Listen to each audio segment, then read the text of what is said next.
النصيحة قلنا لمن قال لله ولكتابه ولرسوله ولأئمة المسلمين وعامتهم.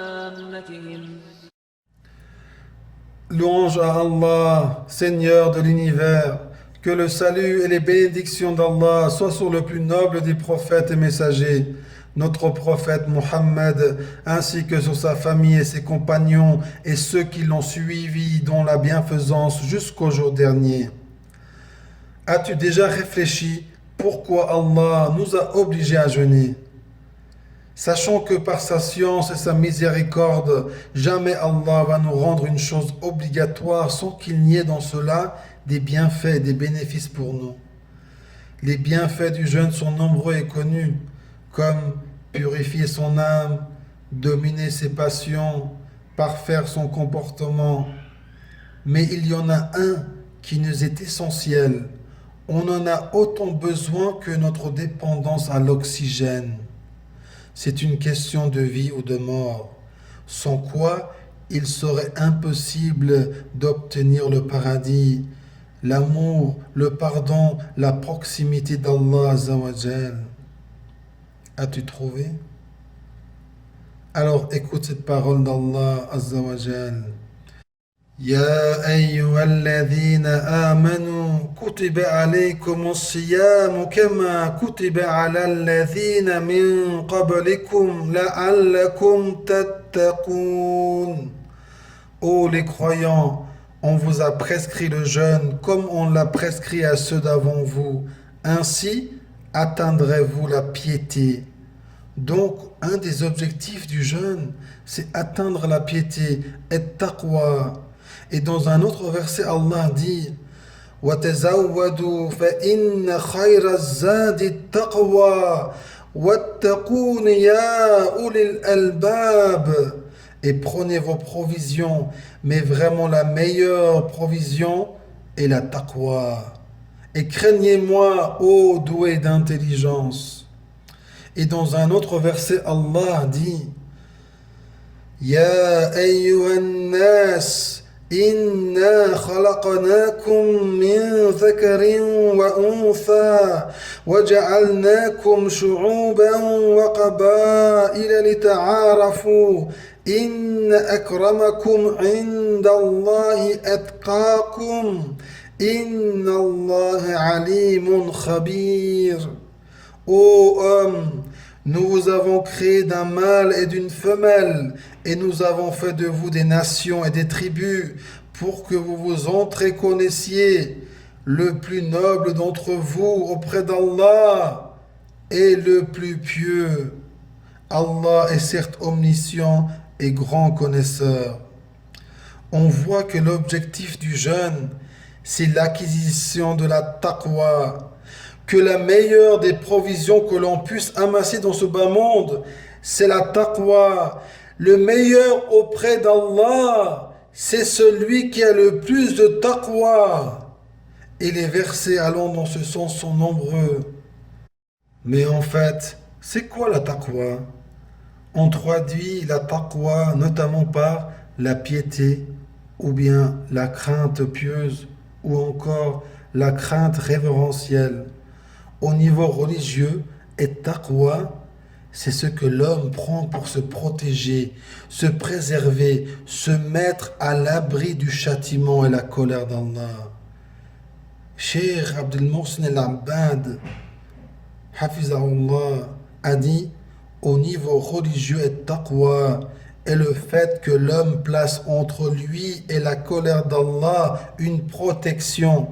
Et cette protection est l'accomplissement des ordres d'Allah et l'éloignement des interdits. C'est quoi la relation entre le jeûne et la taqwa? Le jeûne est l'une des raisons principales pour atteindre la taqwa. Car tu ne peux pas atteindre la taqwa si tu ne restreins pas les voies de la jouissance et des plaisirs.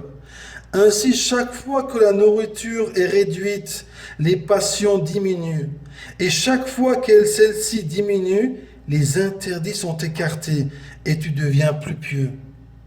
Je vais te donner un exemple. Imagine-toi que la piété et taqwa est juste devant toi. Tu souhaites l'atteindre car tu aimerais davantage adorer Allah. Mais tu n'y arrives pas car il y a des barrières infranchissables qui t'en empêchent.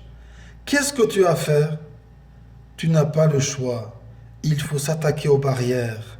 C'est là que le jeûne rentre en jeu. Les barrières infranchissables sont en fait tes passions qui t'empêchent d'atteindre la piété.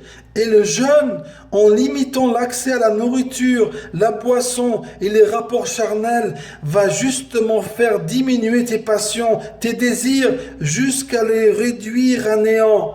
Et une fois qu'ils seront anéantis, il n'y aura plus d'obstacles, plus de barrières qui t'empêcheront d'atteindre ton but, d'atteindre la piété. La taqwa est ainsi une qualité du cœur qui se manifeste par des actes. Obéir aux ordres d'Allah et s'éloigner de ses interdits. En fait, obéir aux ordres d'Allah et s'éloigner de ses interdits, c'est le résumé de toute une vie. C'est pour cela qu'Allah nous a créés. Il n'y a pas un seul moment dans notre vie où nous ne sommes pas partagés entre l'obéissance ou la désobéissance. La mission du musulman, c'est justement de passer l'entièreté de sa vie dans l'obéissance à Allah. Est-ce que tout le monde y arrive? Non. La chose qui va t'aider à passer la majeure partie de ta vie dans l'obéissance est justement la crainte d'Allah. Par crainte d'Allah, tu vas baisser le regard devant quelque chose d'interdit. Par crainte d'Allah, tu vas t'éloigner des endroits mal fréquentés. Par crainte d'Allah, tu vas te nourrir des choses licites. Par crainte d'Allah, tu ne vas pas mentir quand tu es amené à témoigner. Et c'est ainsi pour tous les moments de la vie. Ce qui va faire la différence entre nous, entre toi et moi, dans l'obéissance ou la désobéissance d'Allah, c'est notre niveau de piété, c'est notre niveau de taqwa.